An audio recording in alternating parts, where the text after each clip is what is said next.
The Kingdom of Kiranyaga, Birth of the Guardian and the Order of the Sainted Flame. Before the rise of new powers, there was the Great Collapse. Nearly every human kingdom fell. Cities crumbled, beasts destroyed castles, towns, farms, and everything people had built. Humanity fractured further. Some blamed old sins. Others blamed foreign gods, ancient empires, or lost traditions. While they argued, the beasts broke through the walls. Armor failed, swords bent, shields splintered. Even the strongest fighters were killed. The beasts could not be easily wounded and did not tire. In the ruins of Timbuktu, a group of librarians refused to flee. They stayed behind to protect old scrolls. Among them was a young blacksmith named Amistan. He studied constantly, reading diagrams of siege machines, pressure systems, and lifting rigs. He focused on anything that could help fight back. In 1420, after 5 years of work, he built the first Guardian suit. It was loud, heavy, and hard to move in. The armor was as thick as a fortress door. It used no fuel or electricity. It was fully mechanical. It was not perfect, but it worked. The first person to wear it was Prince Denii of Aif, a ruler with no kingdom. He entered the Beastlands alone. His suit groaned with each step. 3 beasts found him. He killed them all. When he returned, he brought their skulls and proof that the suits could work. Amistan's designs were copied and distributed. Messengers carried them across broken roads and ruined cities. Many died, but enough survived. Soon, Guardian suits appeared in eastern forests, northern hills, and western ruins. People gathered metal from bells, fences, and gates, then forged armor. They trained underground and in abandoned strongholds. Those who wore the suits were called Guardians. In Kiranyaga, the response was different. They did not rebuild a kingdom. They built a forge and opened it to others. Smiths, engineers, scholars, and tacticians gathered on the high ridges. They formed the Order of the Sainted Flame, a force trained to build and to fight. Leadership was based on skill, not bloodline. The leader was called the High Brazier, chosen for their ability to create. This was the same spark the people of Kiranyaga believed had touched Amistan when he built the first suit. The High Brazier was responsible for developing tools and strategies to defeat the beasts and the fallen. The order did not conquer, it shared knowledge. It built Guardian suits for others. Without Kiranyaga, there would be no Guardians. Many smaller orders came to Kiranyaga for recognition. There they received seals and suits before beginning their work. Orders such as the Steel-Bound Knights, the Crimson Pact of Vostoye, and the Order of Lost Women all trace their origins to Kiranyaga. Kiranyaga was never a kingdom of land. It was a place of labor and invention. Today, the Order of the Sainted Flame is the largest Guardian force in the world. Over 200,000 armored fighters are stationed across all continents, protecting human settlements from threats. Emirate of Solhadron, the Red Oasis, and the rise of the Scorch Guard. Long before Guardian armor reshaped the world, the southern deserts were dying, not from heat, but from despair. Ancient trade routes had disappeared beneath the dunes. Beasts emerged from the eastern canyons. Villages vanished. Entire caravans were discovered with goods intact, but no survivors. The oases that once connected settlements became silent graves. In 1389, a warlord named Rashid al-Mahwa broke the pattern. Instead of fleeing, he gathered the survivors and led them to the center of the desert. There they founded Solhadron, near a deep water source now known as the Red Oasis. The settlement was built using sandstone, bone-reinforced mud, and fire brick. Wind towers were constructed to capture airflow. Thick-walled domes, some partially buried, replaced tents. Water was drawn from deep aquifers and stored with care. All manpower was directed to building a tall, thick defensive wall. It was not designed to be finished. The goal was constant reinforcement and expansion. The beast came. Solhadrin defended itself at high cost. The desert became a tactical weapon. Heat, terrain, and deception were tools of survival. Trap crevices were disguised as stable paths. Dry wells were filled with flammable compounds. Scouts lured beasts into canyons rigged with spikes and pressure-triggered slings. Losses were frequent. Scouts died. Traps failed. And some beasts survived even the best-laid plans. Solhadrin endured by adapting and accepting casualties. In 1420, Guardian schematics arrived. A dying rider from Kiranyaga delivered them. The emirate immediately mobilized. Miners and blacksmiths were recruited. Salvage teams stripped materials from old ruins. Within months, a small number of Guardian suits were completed. These suits were assigned to the Scorch Guard, the emirate's standing force. The Scorch Guard defended Solhadrin's walls, patrolled its outer limits, and launched strikes on nearby hives. Their purpose was to secure territory and destroy threats before they reached the city. Guardian suits changed how Solhadrin functioned. Workers in modified armor lifted heavier loads, moved quickly across desert terrain, and worked longer in high heat. Construction accelerated. Massive blocks of fire brick and stone were set in place with minimal equipment. Tasks that once took months were completed in weeks. The armor was not just for war. It made survival and expansion possible. By 1435, the emirate of Solhadrin controlled the surrounding desert. Any beast seen near the border was eliminated without delay. The Jade Pact. Rise of the Verdant Blades. In the eastern highlands, beasts were first sighted in the forested lowlands. Early warnings were ignored. Soon after, several provinces went silent. There were no survivors. No evidence remained of what had occurred. The valley states collapsed. Some turned inward and isolated themselves. Others fought over land, resources, and trade routes. In the Longshan region, refugee groups moved west, fleeing the destruction. When reports confirmed that the beast had appeared in the western provinces as well, the movement stopped. There was nowhere else to go. The survivors decided to stay and build. They came from mountain villages, riverside settlements, and military outposts. Each group brought fighters, builders, and laborers. They agreed to construct a wall. Progress was slow. Every material was accounted for. Stone by stone, they built without pause. There was no reward for the effort. They worked only to survive. The goal was simple: build the tallest and strongest wall humanity had ever seen. This agreement became known as the Jade Pact. In 1420, Guardian schematics reached them. They used the plans to construct full Guardian armor. With this new capability, they formed a permanent military force called the Verdant Blades. By 1445, the Jade Pact had secured the region. All major incursions were stopped. During this period, the pact expanded beyond defense.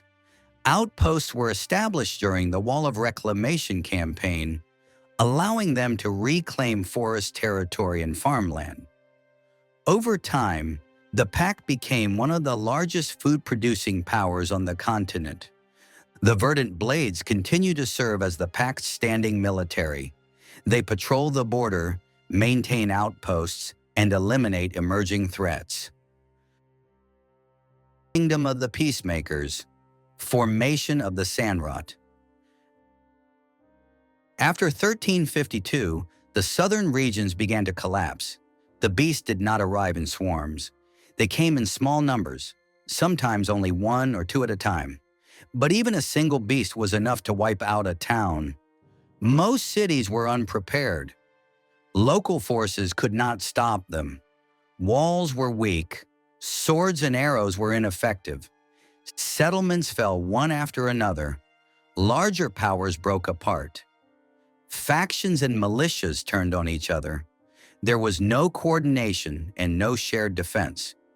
During this period, a man named Sulaiman ibn Rashid traveled between cities and refugee camps.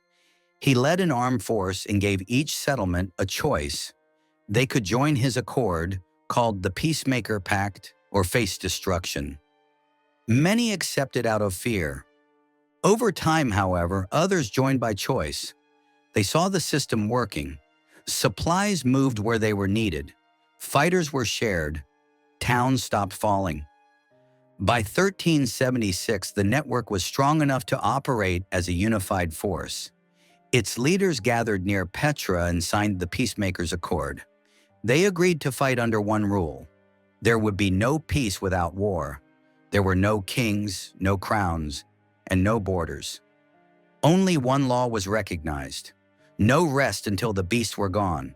No land was to be left as beastland. All land belonged to humanity. This marked the founding of the Kingdom of the Peacemakers. Their capital, Zamradun, was established shortly after. It featured layered defensive walls and a central command structure. In the early years, the peacemakers fought with salvaged weapons and improvised armor. Losses were high, but the system held. Patrols stayed active. Settlements were not left exposed. In 1420, a Western courier arrived with Guardian schematics. Engineers in Adama studied the designs and began local production.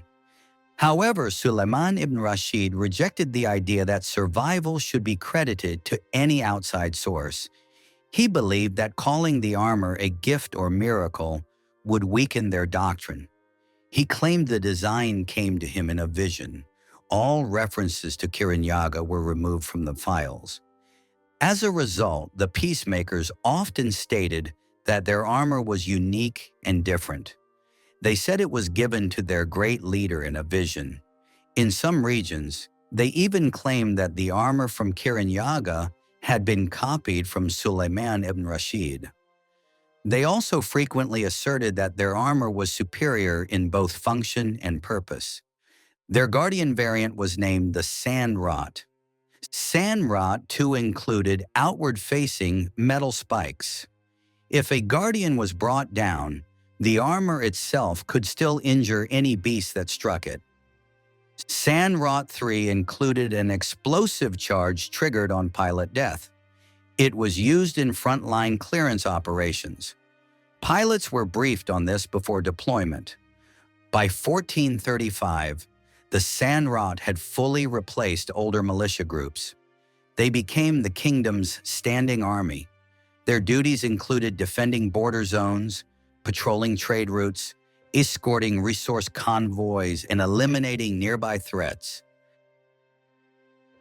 Subscribe to stay with us as we continue to explore this world. Crimson Pact of Vostoya, formation of the Red Line Sentinels. Before Guardian armor arrived, the eastern frontier was a losing battle. Small defense lines were built to slow the beasts, not stop them. The most common tactic was to dig wide pits across choke points, fill them with oil, and set them on fire when beasts fell in. It did not destroy the larger creatures, but it was enough to scatter smaller ones and delay larger ones from pushing further west. These defenses were part of a broader strategy by the Kingdom of Rushold, the largest organized state in the region. In 1420, when Guardian schematics arrived from Kiranyaga, Rushold quickly began manufacturing suits. Deployment was limited at first. Only a few units were sent to high-risk areas. Davor Nikolic was one of the first Guardians assigned to the Eastern Watch Line. He observed that the number of beasts beyond the far mountains was higher than anywhere else. This was not due to coordination, but because no major human settlements existed that far east to reduce their numbers. He raised the alarm. If the beasts from that zone ever moved as a group, the frontier would collapse. Nikolic submitted a formal request to the King of Rushold to begin construction on a permanent fortified wall. The king approved and sent material support. stone, metal, and additional guardians. By late 1421, construction of the Red Line began. Nikolic oversaw the project. The wall used stone with internal scaffolding, trench layers, and fixed killing zones. Defensive walkways and towers were designed for permanent use. Guardian units assisted with hauling materials and defending the work crews during construction. The group that built and manned the Red Line was made up of soldiers, engineers, and displaced citizens. Many had come from cities already destroyed. They began calling themselves the Crimson Pact, referring to their shared goal of holding the wall at any cost. They remained under Rusthold's authority, but operated with increasing independence. By 1423, over 10,000 Guardians were stationed across the Red Line. Outposts expanded. Civilian zones were built behind the wall to support food and production. Tensions rose between Vastoya and Rusthold. The king saw the pact's growth as a political threat. When Nikolic refused to hand over command of the wall to royal officers, Rusthold responded by cutting off all supply shipments. Nikolic made the wall fully independent. Fields were terraced and farmed. Abandoned workshops were reopened and converted to armor repair.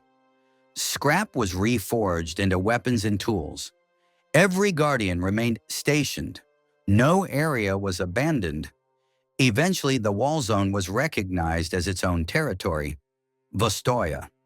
The pact did not claim kingship. It did not seek expansion. It existed to defend the wall. The Red Line became the largest fixed defense structure on the continent. The Red Line Sentinels are the official Guardian force of Vastoya. They are equipped to protect the wall. Their duties include loading and maintaining the heavy cannons, reinforcing structural points, and patrolling the outer perimeter. Their focus is to prevent any beast horde from approaching the wall undetected.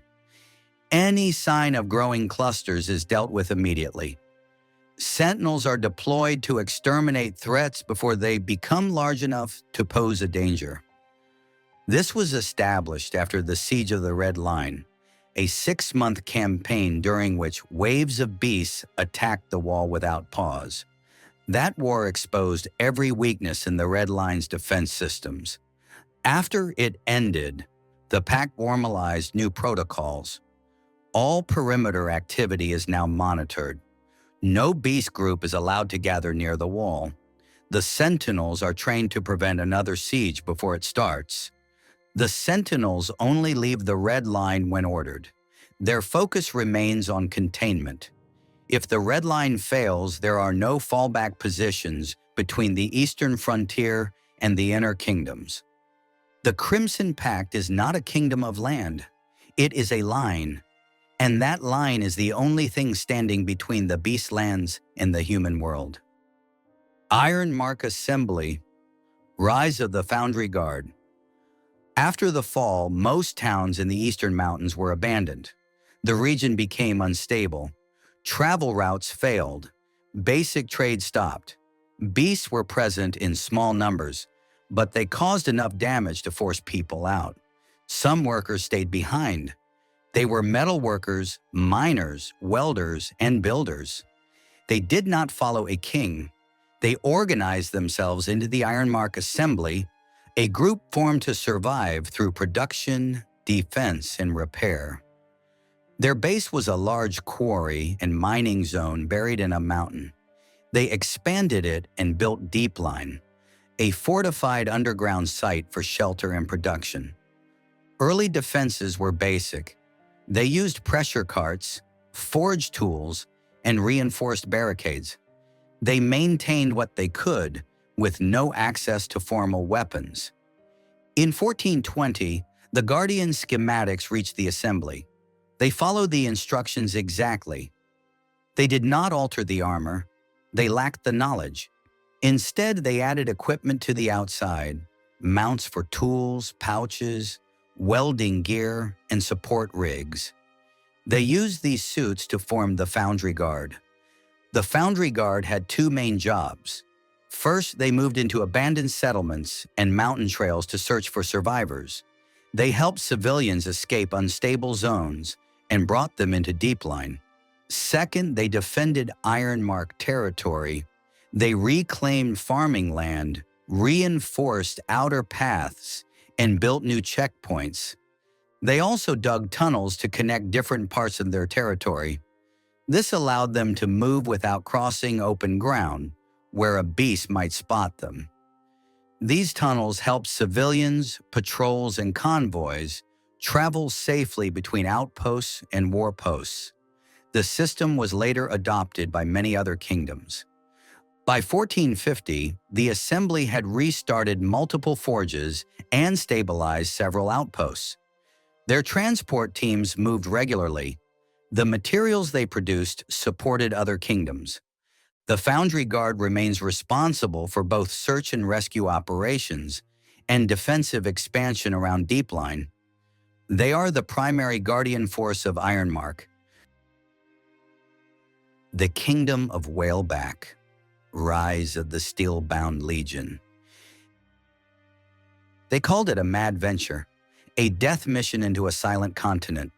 But Henry Steelheart believed silence only meant one thing: opportunity. Raised on the broken docks of the old Isles, Steelheart was no noble and no warlord. He was a dockhand with hands like iron and a mind that never stopped working. The world had fractured. The fallen roamed freely, but Steelheart did not want to hide behind someone else's wall. He wanted to build his own.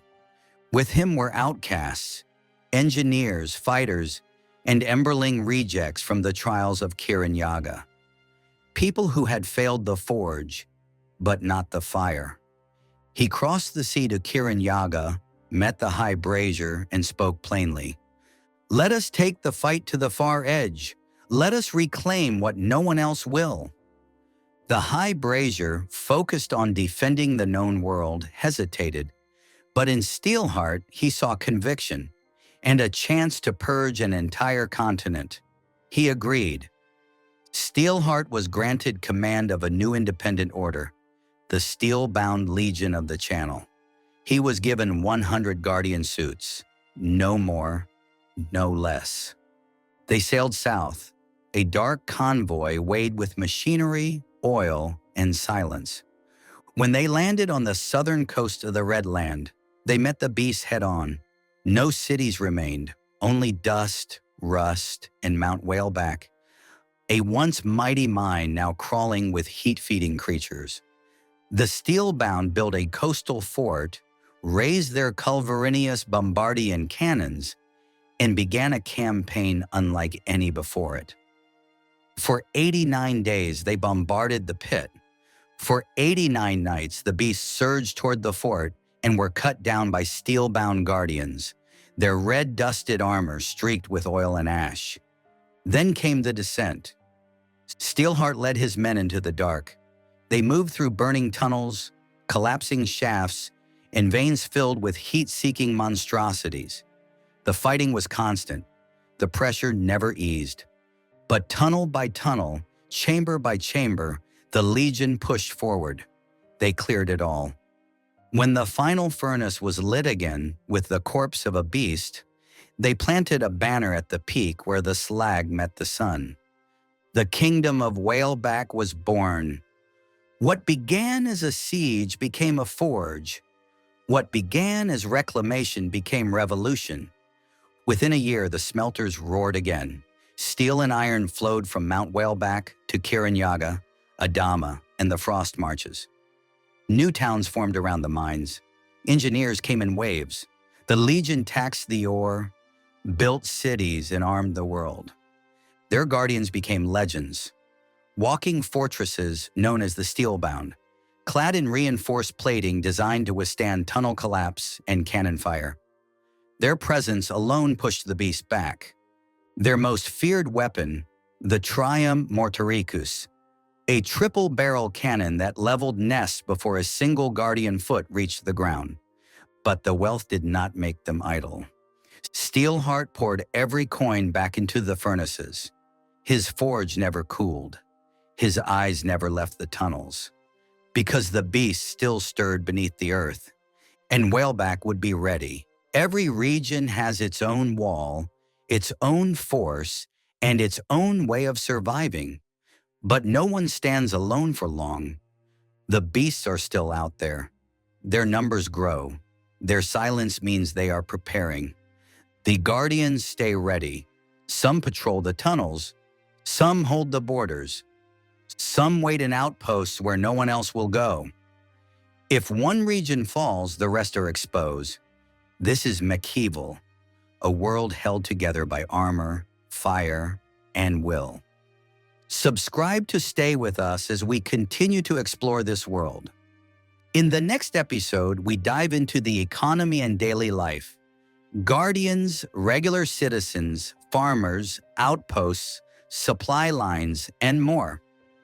Like this video to support the series. Every click helps us keep the fire burning.